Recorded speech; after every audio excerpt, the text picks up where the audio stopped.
go again. Okay, so it says we're going to fill these in. 1 would be the 0.2. 2 is this 0.16. 3 is the 0.128. 4. Now 5, hopefully you can figure out, is failure, 4 failures in a row till you meet a success. And this would be 5 failures in a row until you meet a success.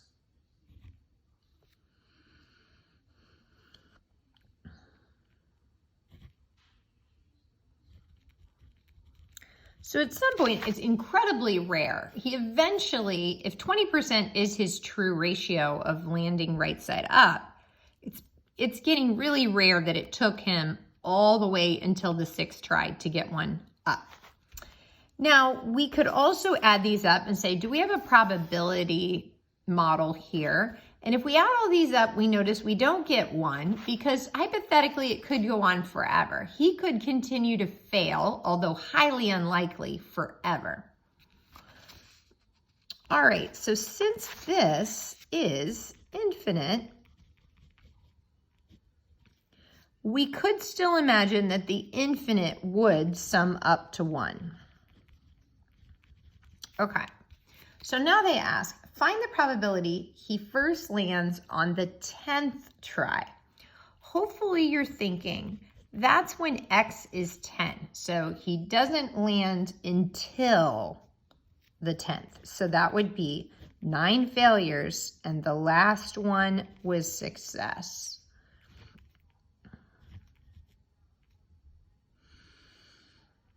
Once again, we see that there's a formula happening, both logically and formulaically. So we could think of it like this. X, whatever our X value is equal to 1 minus P, also known as failure. And this number is just X minus 1. So this is the probability of failure. And that's 9 when I didn't have success until the 10th. And then this is just the 1, which is our probability of success. So this formula, we don't really need because our calculator calculates it, but we do need to recognize it. Okay. So I think many of you, some in my 8th period, we actually talked about, well, how many flips would you expect it to take until it landed right side up? So what would be the most popular? And I used an example of if 20% in the school is Hispanic, how many people would you have to meet until you'd expect you'd meet your first Hispanic in the hallway? And the answer should be, since 20% is 1/5, then you'd actually expect by the 5th flip. By the 5th flip, we'd expect it to land right side up.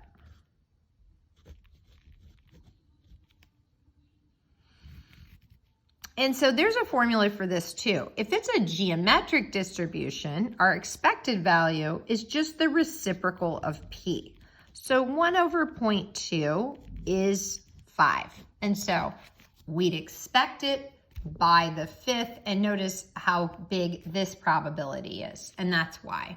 That's the most likely outcome. Okay. So let's look at our notes and try to codify this. And we think about this in 2 sections. We have a geometric setting, and that's what's happening here because of the pattern of the numbers. In a geometric setting, instead of bits, it spells biff. Biffs. It's got to be binary still. It's got to be independent or meet the requirements for independent. And instead of knowing the number of trials ahead of time, we're counting the trials until we get our first success. And then we stop. We just play the game until we get our first success and we stop. So S is what's the probability of success? And again, that must be the same for each trial. And here it was 20%. So what other notes we need in order to check our understanding? We should codify our formula, which we wrote on the front. It's the probability of failure, or 1 minus p, and we took the number of trials minus 1 times p. So the last thing they may ask of us is how to go about describing geometric distributions, and we know that they're skewed right.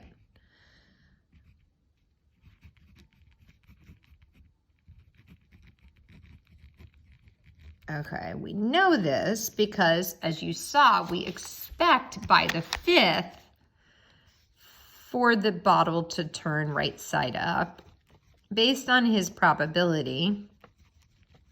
But yet we know it could hypothetically go on forever to the right, and so that's why the distribution is skewed right. Now, where is our center located? We know our center is located at mu, and that was this very unique formula, just 1 over p, the reciprocal. So how is our variability calculated in this setting? Variability, I expect 5, plus or minus like maybe 1 or 2 bottle flips, right? So just like binary, there is a formula for this, and our standard deviation is the square root of failure, or 1 minus p, over p. So that's how we would calculate our variability. Pretty cool, right? Okay, let's do it. So now that we have all the information we need, let's test our understanding.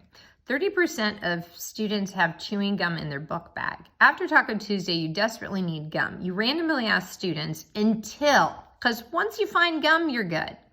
So hopefully you're using your brain and thinking logically that 30% is the same as the ratio 3 over 10.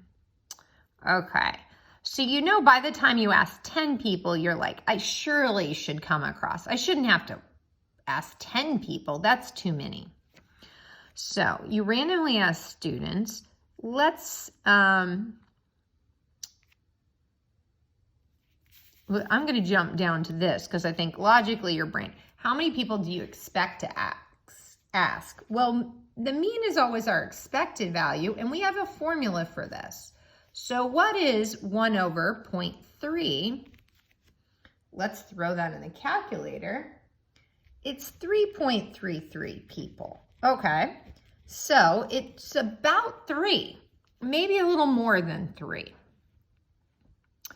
So would you be surprised if you found your first piece of gum when you asked the last person in your class at 30? Yes, you'd actually suspect people lied to you.